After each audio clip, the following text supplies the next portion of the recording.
That moment where your sweet, compliant baby suddenly becomes a full-blown toddler with opinions and thoughts of their own can be a little bit alarming.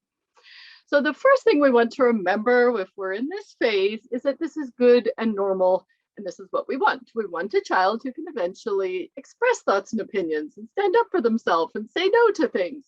We just need to kind of channel it and help them to learn when to say no and when to comply.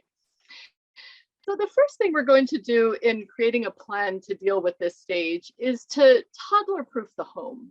So there is really nothing to be gained from having to say no all day. So putting things you don't want them to touch up high, using baby gates where you don't want them, preventing them from getting into places and things we don't want them to is really going to reduce conflict in the house. And then when we have to say no, it's about the important things and not about all these little things. Second tip is just to keep them busy. Have activities, have fun things. A child who has lots of interesting activities will not be as bored. So it doesn't even have to cost money. Getting scrap paper from the copy shop, asking at the appliance store for the big boxes, having drawing activities, running around outside, having a lot of things for them to do will keep them busier. And then, of course, you get more of what you pay attention to. So when they are listening, when they are doing what you want, praise them, encourage them. Describe the behavior you like to see. Thank you for playing so nicely. I really appreciate you listening to me the first time. Make sure that they know exactly what it is that we like, and hopefully we'll see more of it. So then, just if they do something we don't want them to do, we want to make sure that when we explain the instruction and tell them what to do or what to stop doing and what to do instead, that we get close to them.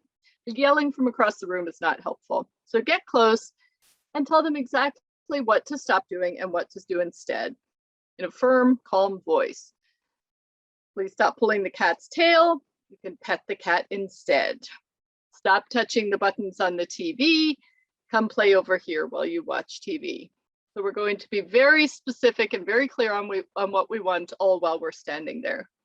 And give them a few seconds to cooperate. It can take a second for that message to get into the brain and actually get translated into actions. So stay there and wait and see if they comply.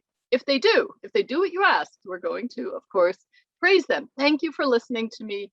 That's much better. I like the way you're petting the cat. Thank you for listening to me. Great tower you're making out of those blocks. Make sure they know what it is that we like. Sometimes they'll whimper and cry and be upset about being told no. Great time for planned ignoring. Just ignore it. They'll get over it. When there's a pause in the crying, thank you for being quiet, and distract them with something else. We really don't need to feel bad about saying no. If they don't listen, we're going to use a logical consequence. You didn't stop pulling the cat's tail. I'm taking the cat upstairs for 10 minutes. You didn't stop touching those buttons. I'm turning off the TV for 5 minutes. We want to keep the consequence relatively short so that when we return the activity, they still will remember the lesson. If I take the TV away for 3 days, they've kind of forgotten what all that was about. We want to give them a chance to try again and do the right thing.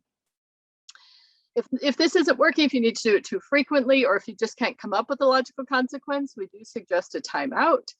Please contact us if you'd like more information about how to have an effective timeout. There are different ways of doing timeouts, and Triple P's is very effective. This was just a tiny taste of Triple P. If you'd like more support on this or any other subject, please contact us.